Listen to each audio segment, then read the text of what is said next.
again, it pretty much depends on the volume. So maybe the first thing I would say is the volume, because if it's just about a few thousand words, it doesn't hurt to translate it by human translation. So we just get the translators, and it's very convenient. It's very fast, and usually doesn't take much time.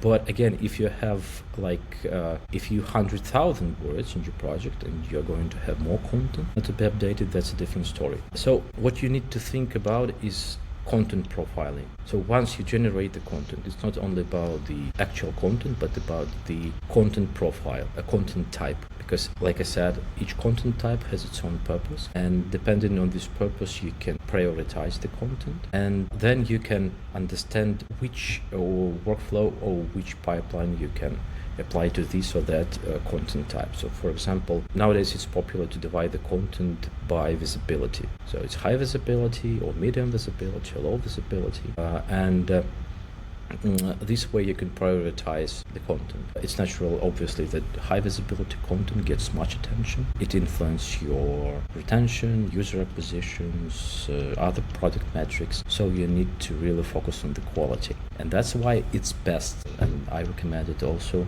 to use human translation for this content. What content types? So the examples would be user interface, your website, especially just the front end of your website. This is the face of the product. All your marketing and promo ads, maybe some user education, user onboarding. So this is the first content that the user is going to see, and that's why it's highly crucial to translate it 100% correctly.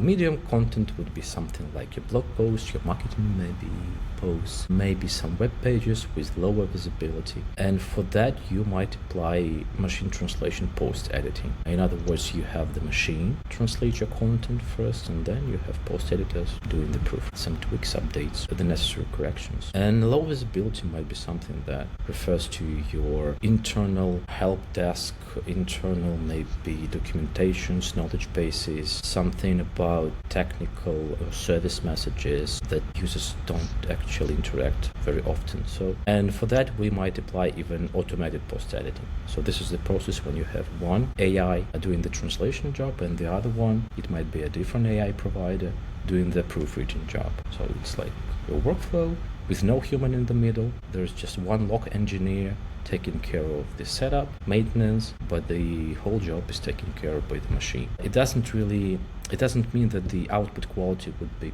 poor. No, again, it's the job of localization provider, just like we do. So for some of our projects, we set up this kind of workflow, and we make sure that the output quality is decent. So it doesn't necessarily have to be poor. But of course, as compared to human translation from the very scratch, there will be a difference. But for the content with low visibility index, with low priority, that's absolutely okay to go in for automatic post editing. And that's what it's all about. And that's why you need this content profiling from the very start.